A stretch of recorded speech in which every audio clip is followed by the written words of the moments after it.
मुख्यमंत्री यांच्याकडे घेऊन जाण्याचं काम केलं होतं आणि त्यांना आम्ही ही विनंती केलेली आहे, असं त्यांनी सुतोवाच केलेला आहे। आता हा सर्वश्री अधिकार हा जरी अध्यक्ष असला तरी देखील शेवटी अध्यक्ष हे सत्ताधाऱ्यांना पण विश्वासात घेतच असतात, म्हणजे हे काय न बोलण्यासारखी काही गोष्ट नाही आहे। आणि म्हणून अपेक्षा आहे की सत्ताधाऱ्यांनी पण देखील जी परंपरा खंडित झाली होती आणि आम्ही त्याची सुरुवात बिनविरोध अध्यक्षाची देऊन केलेली आहे, मी परतफेड हा शब्द वापरणार नाही, पण तीच परिस्थिती तीच परंपरा पुढे कायम ठेवण्याचं काम करण्याचा निर्णय आता त्यांच्या हातामध्ये आहे। आणि म्हणून आज त्याच्याबद्दलची चर्चा होईल किंवा फार तर फार या अधिवेशनात नाही तर येणाऱ्या जे नागपूरला अधिवेशन होईल त्यामध्ये कुठेतरी याचा निर्णय व्हावा अशी आमची अपेक्षा आहे। सचिन, महाविकास आघाडीमधला सगळ्यात मोठा पक्ष जो आहे तो आत्ताच्या घडीला शिवसेना आहे, त्यामुळे हे अधिकार किंवा विरोधी पक्षाचं जे अध्यक्षांची विरोधी पक्ष नेत्याची जी जागा आहे ती शिवसेनेला मिळावी अशी आपली अपेक्षा आहे। कसं आहे, नैसर्गिकच आहेत, पण मला असं वाटते त्याच्याबद्दलची चर्चा ही महाविकास आघाडीमध्ये घडवण्याचं काम केलं जाईल। आज तशी तरी कुठची चर्चा आमच्या स्तरावरती नाही आहे की कोणाला मिळावं कोणाला नाही मिळावं, परंतु एक गोष्ट निश्चितपणे की नैसर्गिक आहेत, कारण संख्या जास्त असल्यामुळे।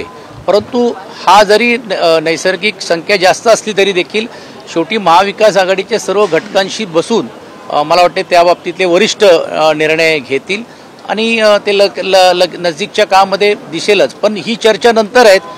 पहिली गोष्ट राज्य सरकार आणि विशेषतः अध्यक्ष ह्याच्यातला काय निर्णय घेणार आहेत ह्याच्यावरती आमच्या सर्वांचं लक्ष राहणार आहे आणि महाराष्ट्राच्या जनतेचं लक्ष राहणार आहे।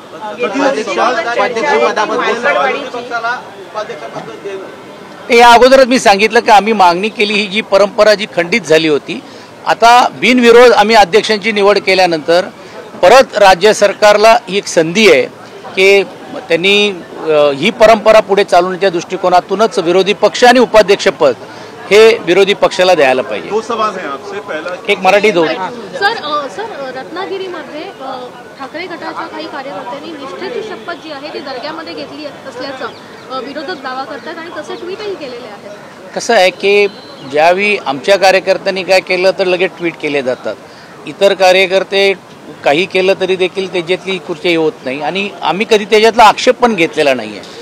शेवटी देव धर्म मानण्याचा अधिकार हा प्रत्येक कार्यकर्त्याला असतो आणि त्या दृष्टिकोनातून प्रत्येकजण वेगवेगळ्या माध्यमातून अशा गोष्टी हे करत असतात। मला रत्नागिरीची घटना काय माहीत नाही म्हणून मला त्याच्याबद्दलची प्रतिक्रिया देणं आता तरी उचित होणार। सर दुसरीकडे जर